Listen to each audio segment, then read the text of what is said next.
Hey everyone, Ryer here with another video for you. This time, I want to speak to those of you who may be newer to the genre and aren't aware of all the great benefits that training mode can offer you. For many years, this was how I personally used training mode.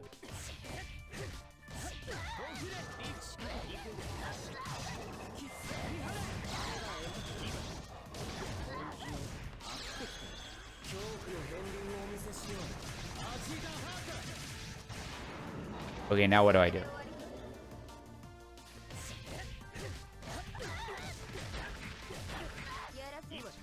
And don't get me wrong, training mode is absolutely the best way to practice your combos and make sure you have them down in a real match. You should be practicing your combos in training mode, 100%. Especially combos that come from weird hits that you may not be expecting in the moment. This is where training mode truly shines. It lets you set up situations that you either experienced in a match and weren't sure about what to do in the moment, or it lets you set up situations that hypothetically might come up and you could be ready for them the first time they happen in a real match. The truth is, fighting games are an economy of mental energy, and anything you can do to minimize your mental output in common situations will allow you to think more clearly about those complex situations, allow you to react to unfamiliar situations more creatively. So today, I want to show you two other ways to use training mode that aren't just combo practice. And hopefully through this guide, you can start recognizing and answering more common situations that come up in matches and become a better overall player. Before we get started, here are the ingredients you should prepare ahead of time. You'll need the fastest move in the game. You can find the fastest move in the game by going to your respective game's wiki and checking the frame data. This is the number you're looking for right here, the startup. The move with the lowest startup is the fastest move in the game. Now, a lot of people already also want to know this when a game is out or established, so ask around in your friend groups and discords. They may actually have it already on deck and know what the fastest move in the game is. You also need the fastest invincible option in the game. This one's a little trickier to find, but it will be useful for what we're trying to learn today. You'll do the same exercise as before, but make sure the moves you're checking have invulnerability frames. Dragon punches, supers, and sometimes even system mechanics are things to look for that have invincibility in games like this. Wagner CDP and Wagner 5A. These moves respectively make up the fastest normal in the game, the fastest move in the game, and the fastest invincible option in the game. Bonus thing you might want to add is moves that are 1, 2, and 3 frames faster than the fastest options in the game. For example, in Uniclear, the fastest normal in the game is 5 frames, and I'm going to use Wagner's 5A as that example. There are also 6, 7, and 8 frame normals in the game that you can test against to see if what you're using is the best possible in certain situations. So while these options are actually the fastest in the game, they're a little more conditional, but we may be testing against those as well. Once you've compiled all these, you can test the next few things that we're going to talk about. And I'm going to talk about two particularly powerful techniques in fighting games that are universally applicable and will always be worth learning no matter what game you're picking up. Number 1, safe jumps. You may have heard the term safe jump before, and safe jumps and setups are the foundation of offense in fighting games. If you're not already sure what you want to be doing in certain situations like this, safe jumps might be the most beneficial way to spend your time in the lab. But before we explain how to find a safe jump, I think it's important that we explain what a safe jump is. It's a term that gets thrown around a lot, and not everybody knows exactly what you're talking about when you mention a safe jump. So what is a safe jump? A safe jump is a jumping attack that will hit the opponent meaty if they wake up with anything that can be hit, and will go through anything invincible so that you can block it. Safe jumps are effective because they allow you to continue your offense without any worry about an opponent's options. If they're mashing, you'll hit them. If they're reversaling, you'll block it. They're not flawless, and there are answers to safe jumps, but they are an invaluable asset to any game that they can be done in. So how can you tell if what you're doing is a safe jump and not a danger jump? Well, you'll need a couple pieces of information, and they are exactly what we've already gathered for this video. The key to testing situations in training mode is to test against the best options that exist in every space. If what you're doing is beating the best option, it will almost always beat worse options. So sometimes a worse option interacts in a better way, but for the most part, it's a safe bet to test against the best options. What makes something the best in a certain situation? Well, for reversal and mash options, you want the fastest, longest reaching move. Faster is more important, but then longer reaching will make up the tiebreaker. For example, both Wagner 5A and Akatsuki 5A are 5 frames, but Wagner 5A reaches farther, so we're going to use that.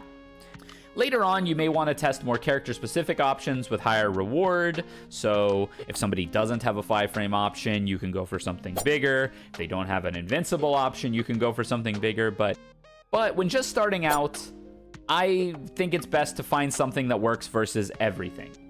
If it happens that in a match down the line, something you thought worked versus everything and it doesn't work, take it back to the lab. You may have just found a better option than what you thought was best in class, or you might find a niche situation that you now know about if it comes up in a later match. So for a safe jump, you'll need a move or situation that sets up the opportunity to jump. And that's usually going to be a hard knockdown. Let me take an aside here and say, what is a hard knockdown? A hard knockdown is a move that knocks down your opponent for a set amount of time, meaning the same timing, their wake up will be the same timing every time. They will not be able to quick rise, they will not be able to roll, they will not be able to air tech, they will hit the ground and stay on the ground for a set amount of time. There are other ways to set up safe jumps as well, but again, I want to focus on the very simple, get a hard knockdown, create a safe jump situation. Key here is to find a situation where you knock down your opponent and can immediately jump at them, or do one move in between and jump at them. This will auto-time your safe jump rather than relying on manual timing. This is also something that you can take to your community for. Ask in Discord or among your friends who play the character because, again, this is a very powerful tool and people tend to find these fast. If your game has been around for a while and you ask, what is a safe jump for my character? They'll probably have it for you. Or they may say safe jumps aren't very good in this game, which that is true in a couple games. But sticking to the simple stuff, if you ask around or test it yourself, you'll find a safe jump probably more quickly than you're expecting. Once you have all this, it's as simple as setting up your situation and doing a jumping attack. So when you jump at your opponent and attack, a few things will happen. Against the normal, you will either counter hit them or you will get hit. If you counter hit them, you're in the right spot. This will beat wake up mash options. If you get hit, your safe jump is too slow and you need to pick a faster option to swing with. Next, test versus the invincible option. If you get hit by the invincible option, you are too quick and you will need to pick a slower option so that you land instead of being stuck in the air.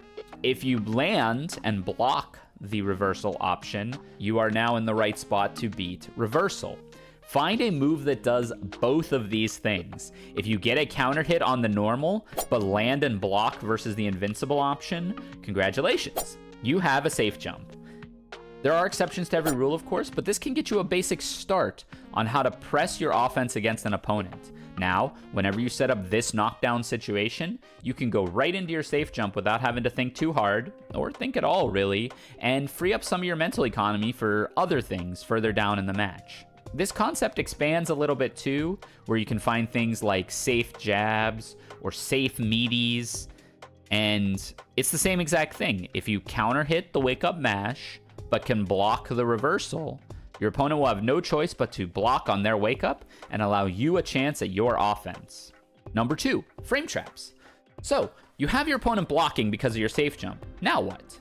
Once you have a safe jump situation or a way to get your opponent into a blocking state, you'll need to make that situation actually scary for your opponent.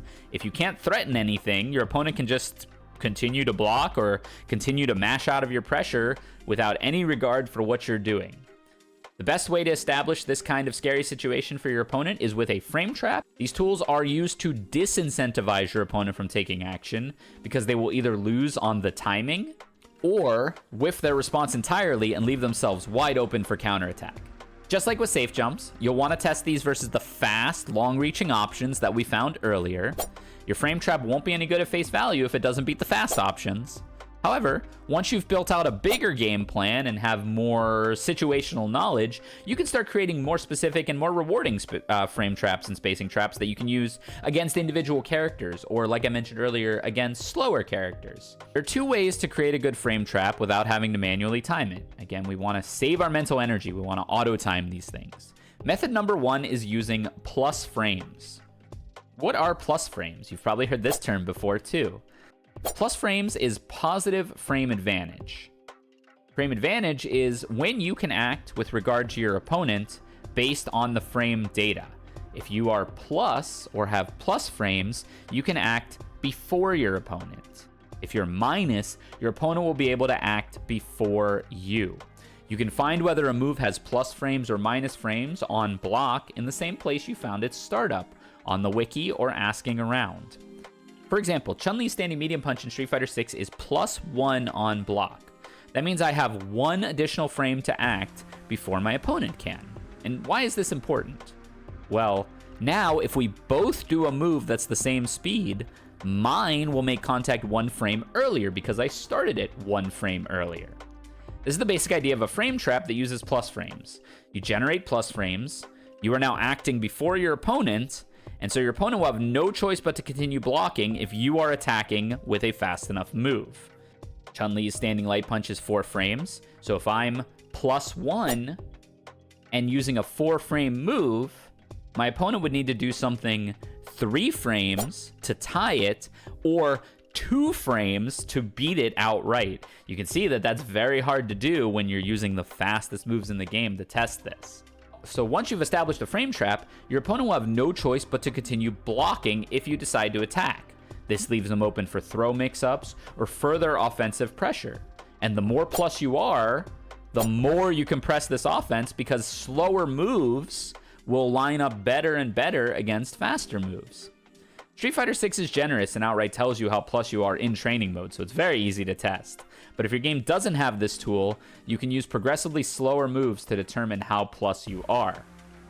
Find out what moves your character has that leaves them at plus frames and use it to best create strong offensive situations, or scare your opponent into blocking more so that you can throw them. A simpler option, and this is one that comes up in a lot of games that have like Gatling strings, so like anime games or games that have like ABC combos, is to leave natural gaps in your string. This one is also much easier to test. So simply set the dummy to reversal with the fastest normal in the game, which is kind of what we've been doing this whole time, and then try stringing your moves together in a way that creates gaps. Once again, a few things might happen here. If your opponent continues blocking through the whole string that you've set up, that's a true block string, and there is no gap with which your opponent can mash out. If you get a counter hit, and your opponent has pressed their fastest option, it means you have left a gap that is big enough to give your opponent the opportunity to act, but not so big that you're still not at advantage. These are the best, strongest auto-time strings you can do in Under Night. Most A normals into C normals leave a 1 or 2 frame gap, which is perfect for this, and create situations that are natural frame traps just by pressing the buttons. And then lastly, if you get hit by your opponent's fastest move, it means the gap is too large and it's not an actual frame trap, or it's not an auto time string.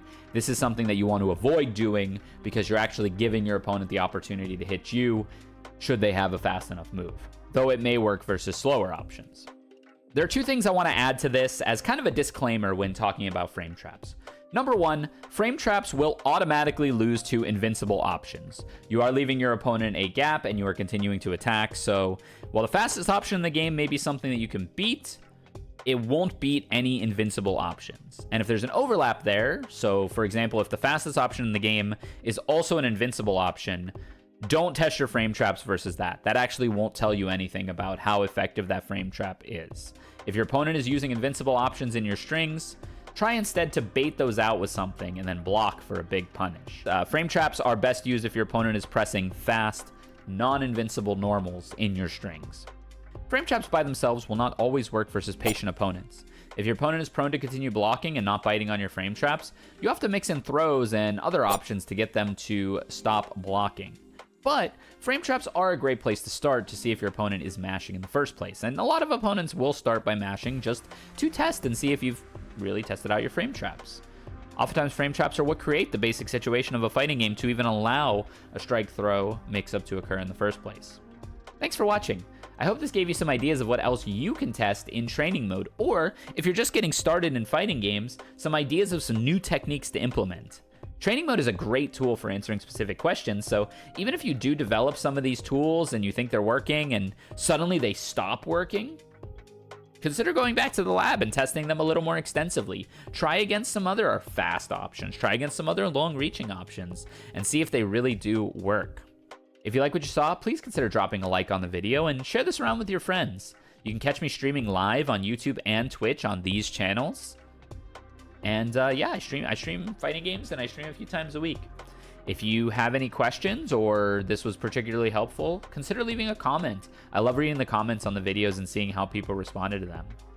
I've been Ryer, your tournament organizer and VTuber. Be good to one another, and I'll catch you in the next video. Bye-bye.